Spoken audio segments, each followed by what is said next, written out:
Our lightweight FFA division, our first class of steers, steers that all handled adequately in terms of their finish, just have some parts and pieces and a lot of differences and a lot of trade-offs as you work through them. We're going to go ahead and start the class with the Baldy Steer. I think he's the most complete. He has the best carcass composition in terms of muscling combined with fat, and a calf that's got some rib shape. Structurally, he's just fine.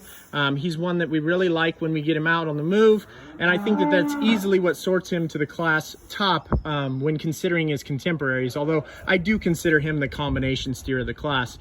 We move on into a challenging pair of steers in terms of structure, and I think that this is some of these issues can be manifested by management techniques, and I think it's something we need to be mindful of as exhibitors when some of these cattle get a little longer toe because we're feeding them, or they're feeding them hot feed, or they're in muddy conditions through the winter, which all of us have to deal with. You knock a little bit off of that toe and it really makes a difference on how the cattle move and in how they present themselves from an overall structure standpoint.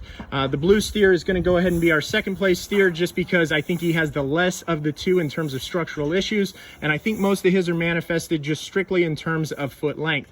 We get down to the 72 steer, a steer that's got a fat steer look. He's long fronted, he's long spined, he's going to have a high degree of cutability. He's definitely going to be a yield grade 2 at worst, probably a 1, but a steer that you'd sure like to have more correct parts to him. You'd like to make sure that he had a better angle to his hock. You'd like to see him fill that track. When he gets into motion, you're really questionable of it if he is good enough, and it probably works to his favor today that he's at 1065. You get him to 1325, I'd question if this steer could move around here. Do I think he's adequate today to hang on the rail? Yes, I do think he's adequate, but he's one that I definitely think in the future, as we're raising these kind of steers, we need to make sure that they have enough move and flex off both two ends to make sure these steers can pack that adequate condition to get to that fat steer endpoint.